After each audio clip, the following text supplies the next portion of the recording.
Alrighty, folks. Last week we were unable to reach out with Bo because he was at the Franchise Broker Conference in Orlando, Florida. I'm just curious what a broker conference is like, what a franchise broker conference is like. So, Bo, what'd you hear? What'd you learn? Who'd you meet? What was going on in Florida? So there was about 400 people there. I got to speak on stage. I won a trophy for being one of the biggest influencers in the franchise broker space. I really enjoyed speaking on stage. I talked about marketing because a lot of these franchise consultants and brokers, they're not very good at marketing. So that's always been my kind of competitive advantage in any business I've been involved with, is I'm not afraid to get out there and market. And so part of my speech was like, I was talking about being the key person of influence. And I said, look, I've only been in this association for 2.5, 3 years, and I'm already on stage because I practice what I preach. So it was fun.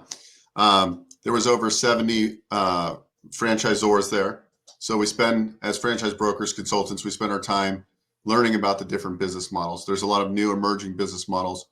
And so it's fun. And then it's also about, just like in real estate, it's all about relationships, getting, how do you get people to the finish line? How do you get deals done? And we got to hear from, we had a couple keynote speakers. And some of them, they own like conglomerates of franchises. So there's several big Zors out there that they don't just have their one handyman business. They own 20 different franchises. Right. And so it was interesting hearing from people that have been doing this for 30 years. And really just at the end of the day, the franchising in general is booming, and home service industry has grown by somewhere around 400%. People believe those trends are going to still be here for the next, years to come as more people want to get into entrepreneurship.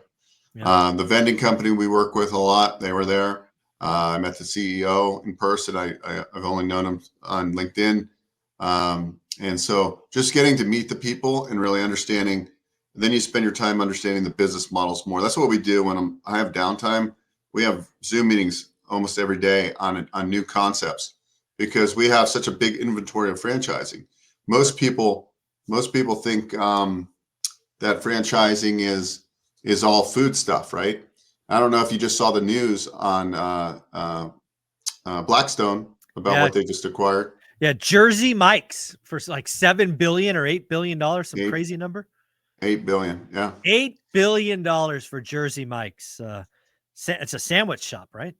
Yeah, they're actually really good. We have them all over town here in Las Vegas. Henderson, they're pretty much everywhere. They've got 2,500 plus locations, I think. But yeah, so it's interesting to see that institutional money keeps coming into the field. And we see that a lot in the franchise world. These big private equity companies are buying up ownership into these into franchises. That's what I see kind of under the covers with Cody Sanchez. I've yet to speak with her. Hopefully one day I'll actually speak with her live. But what I see Cody's kind of building in her portfolio is that conglomerate, right? It is that collection of individual businesses that are stronger together, right? You get lead flow, you get cross sales, you can do promotions, right? I think she's building a Lego blocks on purpose of service industries. And I think everything she's doing is repeatable. I don't mean, she's magical at communication. She's magical at social media, but the purpose-built portfolio that she's building is it's repeatable. And I think that's exciting for what's coming. Yeah, she's really doing what I call, I kind of coined it the ecosystem method, where everything is kind of vertically integrated. Mm-hmm. And it brings me to a point. I just got off a phone call with a one rental gentleman, and he's vertically integrated, but he called because he's heard our conversations about home service franchise models. He owns a real estate brokerage, a mortgage company, property management company, and he also owns like a home buying franchise in another state. Mm. And this guy was sharp. He's been in real estate for a long time. And kind of his take was, look, we're doing well, but transactions, just like what Zuber's saying, we see a huge slowdown in transactions. We don't think that's going to change for a while. Mm-hmm. Who's going to move when they got 3% money and their payment's $2,000 when they have to upgrade to a $5,000 payment? Most people won't right now until there's some give in the market somewhere. So he's like, it makes sense to own a home service business. So I got off the call with him. I went into my portal. I have a portal. I start doing territory checks, and we're gonna present some brands to him here shortly. And so there's a lot of those types of people out there that are. That's why real estate investors are kind of prime. And look, I don't think you should get dissuaded from, your mission in real estate, but also if you're trying to do it faster and you can only buy one home every 2 years because you have to save up down payment, do the numbers. And then also take a leap of faith that you can build something on your own. A lot of people are a little worried when they're not. He's an entrepreneur, obviously. He's got all those businesses. But a lot of the W-2 people, to make that what I call the 7-figure leap, they're scared. They're worried that they can't do it. These subconscious doubts. Mm-hmm. And so find something that you can keep the job for right now. I'm not saying quit right now. Find something that we can build a 12, 18, or 36 month plan, whatever, to get you away if you want to. Some people are like what they're doing. Yeah, well, I'm going to take a right turn on you because one of the things I know you're particularly excited about, one of the franchise models or areas that you were kind of down on for a long time, but have since come around to, is the staffing side. So first off, define for folks what that is, so because not everybody knows, and then talk about what changed in your opinion. Sure. So I always looked at staffing as like, would I want to own a staffing business? And like, man, it just seemed like, I know there's money in it, but it just didn't. And then I happened to be on a presentation several weeks ago, and I started like really kind of understanding this one particular franchise system. And I was like, actually it makes sense. It's like the investment range is 150 to 200 grand, 211,000. And they staff kind of the blue collar jobs is kind of their model. They do a lot of like call centers. They do a lot of like hospitality. Then they also do, high tech placement, but they have a core of kind of these blue collar positions. They do temporary, they do temp to hire, they do direct to hire, they do executive, and they also do executive search along with payroll services. Right. And then I'm like, okay, when I heard the CEO of the company presenting, I started like getting into it. I'm like, this actually is really good. And I have a gentleman right now where I was trying to figure out what a business model, because once you build this up, you hire a GM. So it can be a semi-absentee, because this guy was looking for semi-absentee.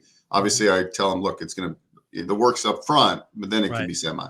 You can hire the general manager. But then I started looking at their FDD, their item 19. And then out of 76 reported franchises, average across all offices was $1,467,000 of top line revenue. Wow. But what's really interesting, and then the margins are good too. But what's really interesting, I looked at their highest producer, $33,467,108. They billed for.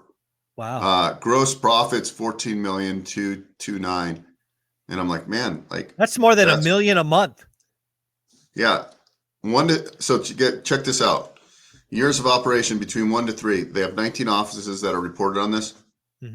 Average was $1,439,000. The high was $5,434,000.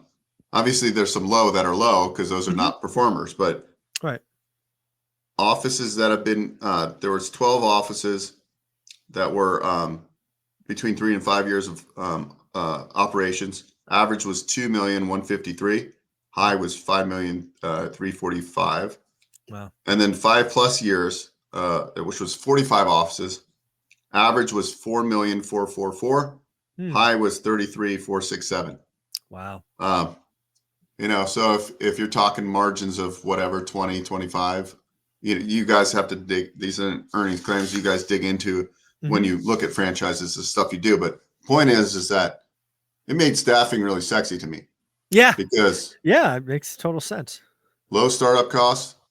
There's some recurring revenue, right? That's another big component of it. Yeah. Corporate handles all the payroll, I believe. So there's not as many moving parts as I thought. And so, like, who would be a good fit for this? I mean, obviously, we always talk about being the mayor of the town in any type of business, right? Like, you want people to know who you are. Like, if you are a real estate investing mentor, right? You want to be the mayor of the town. You want everybody to know who you are and how you can help them. Same thing in franchising. One of the restoration companies we work with, that's their thing. They said you gotta be gritty, and you got to be the mayor of the town. So just think about that as you're looking at different business models, how you fit into that particular business model. But going back to the event, they were at the event. I'm actually was really impressed getting to meet them in person. But we also went to Top Golf, and that was fun to just kind of sit around and network. I'm not much of a golfer, but a lot of the franchises, like we have a franchise system which is called Donut Envy. It's a trailer, and and they were actually on site making donuts for everybody, and it was freaking good. So there's a lot of like fun type businesses too, like what I call more societal. So there is another business that they do for like corporate events, weddings, and so forth. They actually have a trailer. You go into the trailer. It's got 154 cameras, something like that. Wow. It takes pictures, and then it makes a little miniature statue. The corporate office sends it to them. So, and on the bottom, they can engrave like the company or whatever.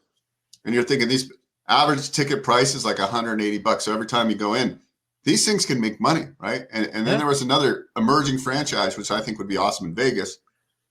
They build their own electronic scooters and then they're creating a technology where they're going to actually like if you were in the arts district in downtown Las Vegas, they're going to give you on tours on the desktop, and then the sit down scooters. They actually had one. I drove it. They charge about $60 an hour, and then the stand up one's a little bit cheaper.